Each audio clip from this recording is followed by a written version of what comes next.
seja bem-vindo ao curso Dominando o Frappé do Básico ao Avançado. Hoje a gente vai falar sobre um tema que complementa bastante o tema da aula anterior, que são campos virtuais, tá? E como que a gente configura esses valores, né, nos doctypes para que eles sejam calculados dinamicamente. Bom, você vai entender muito bem porque ele complementa na explicação que eu vou dar para vocês aí. O que é um Virtual Doc Field para nós aqui no que utilizamos Frappé? É um atributo dinâmico de um doctype, tá? Ele é um atributo que ele é calculado, né, pelo sistema e, portanto, ele não é armazenado no banco de dados do site. Isso pode ser utilizado para representar valores que podem ser funções de outros atributos estáticos do documento em si que a gente está trabalhando, tá? A estrutura é muito simples. Depois que você cria um campo e define que ele é um campo virtual, que nem eu vou apresentar para vocês, você abre a classe do seu doctype, né, e define essa função como property, né? Então coloca @property def, o name do seu campo, e aqui dentro você coloca a função que você quer que execute para retornar aquele valor que você deseja virtualmente, tá bom? Só que isso, como a gente explicou lá na introdução, isso tem um impacto dentro do sistema, que é importante vocês entenderem para que isso não afete, por exemplo, a configuração ou a criação ali de outras funções que vocês podem vir a estar criando. A primeira questão é que os carry, né, eles não retornam os valores virtuais, justamente porque eles não estão no banco de dados do site. Então, se você for lá e depois a gente vai demonstrar e abrir ali Bench, MariaDB, né, o carry ali, a SQL para retornar os dados da tabela, ele não vai retornar esses dados porque eles não estão armazenados lá. Então, até se você precisa de algum dado, seja computado de alguma forma, você tem que estruturar bem a forma como você vai implementar isso. Já a API REST do Frappé, que são duas, né, para essas questões aqui em específico, que é GetDoc e a API Resource, que é uma coisa que eu vou explicar um pouquinho mais para frente no curso. Porque elas utilizam o documento.getValidateDict, elas sim vão computar esses valores virtuais e vão retornar para nós esses valores nas APIs. Tá? Por exemplo, a Deskform, né, que é o sistema de renderização do formulário de Desk do Frappé, né, ele retorna para nós ali esses valores. Então, nesses dois casos aqui da API REST, eles serão retornados. E no banco de dados não há registro de campos virtuais lá dentro, né? No entanto, você pode encontrar registros correspondentes para dar alguma evidência de sua existência nas tabelas. Como assim? Quando você cria, uma coisa que eu vou explicar para vocês futuramente também, campos customizados, né, ou algum docfield que armazena metadados do doctype, eles são referenciados no banco de dados. Os virtuais não. Tá bom? Então, com esse entendimento, a gente vai explicar agora, a gente vai partir para a prática e demonstrar isso que a gente acabou de explicar para vocês. A minha ideia é muito simples. Você lembra que a gente comentou com vocês ontem daquele... Se você não viu o último vídeo, até recomendo, né? Aquele vídeo de eu quero saber com quem que tá aquele livro, né? Que é esse book holder aqui. Eu acho isso um pouco intuitivo. Então é interessante colocar aqui embaixo do status, né, que nem a gente estava comentando, ou até mesmo em algum outro local, mas acho que embaixo do status estaria suficiente esse campo. Apresentar o book holder, né, quando a pessoa abre assim que ela tem que clicar em nenhum tipo de link. Tá, então basicamente vocês vão ver que é muito simples. O que eu vou fazer? Eu venho aqui na página inicial, eu venho em build e eu vou criar o meu docfield virtual.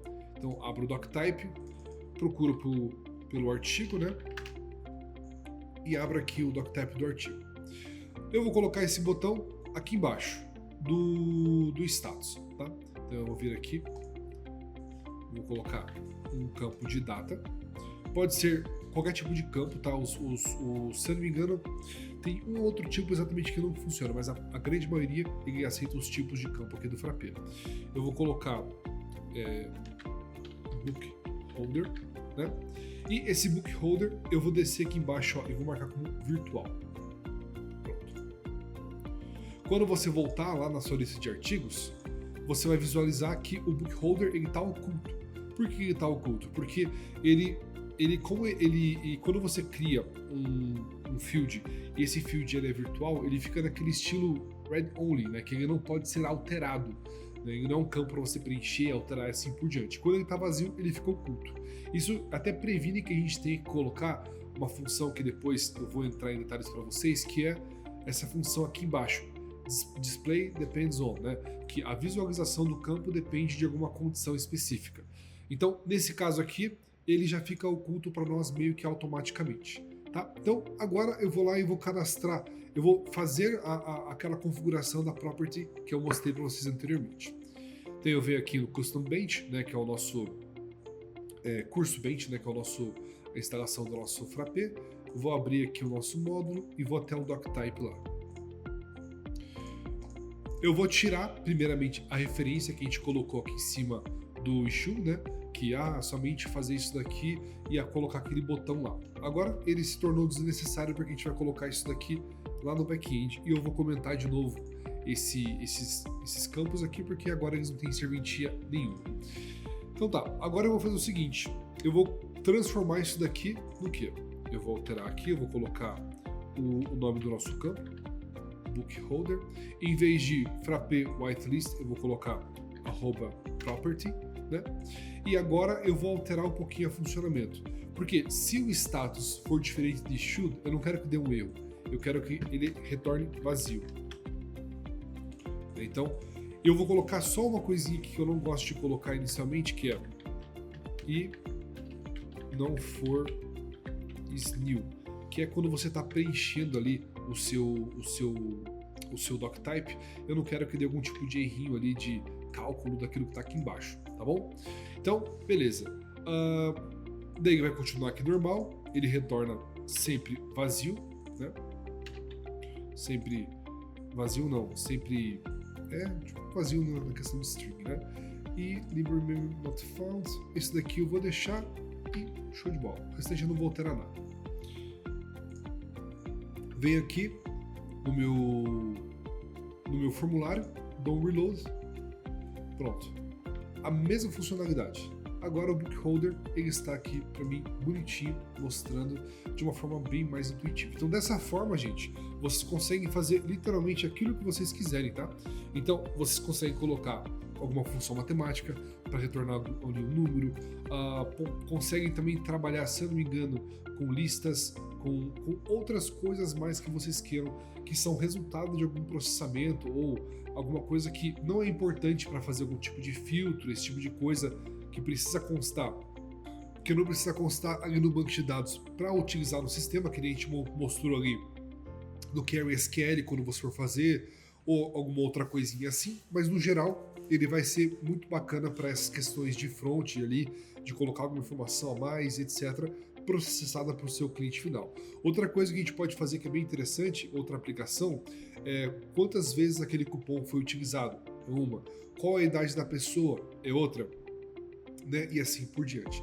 Por exemplo, o full name não é interessante, porque o full name você pode utilizar, outro exemplo de que não é interessante, em algum tipo de envio de e-mail, em algum tipo de impressão, né? Então aquele full name, por ser interessante ele estar sendo exibido, né, ali naquele momento, ou algum tipo de query, a gente deixa ele de uma forma armazenada no banco de dados, mesmo que isso não seja tão interessante, né? A gente sabe que não é bacana armazenar esse tipo de informação, porque é a junção de outras duas, mas para alguns tipos de propósito não é interessante fazer isso, tá bom? Então, esses exemplos acho que fica muito claro.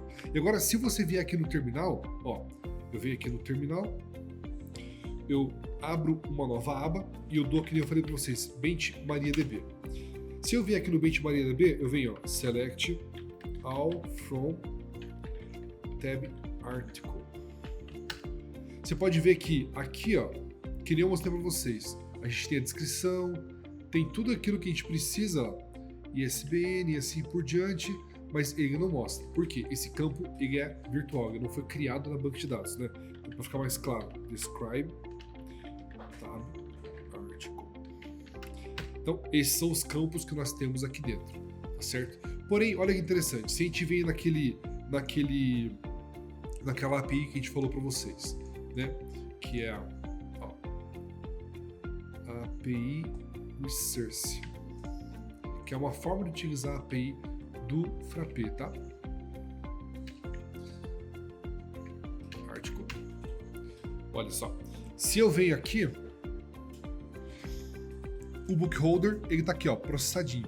Porque essa API, ela utiliza aquela questão que a gente falou para vocês, daquela função de get date valid lá, e ele processa e manda de novo. Então, para a utilização de API funciona, para query SQL não funciona, e daí você tem que estudar, né, para cada caso que você está enfrentando ali, aquilo que você faz, se funciona para você virtual ou não, né? Daí se não funcionar, você armazena no banco de dados, e se funcionar para aqueles propósitos que você precisa, aí você pode deixar ele como virtual sem problema nenhum.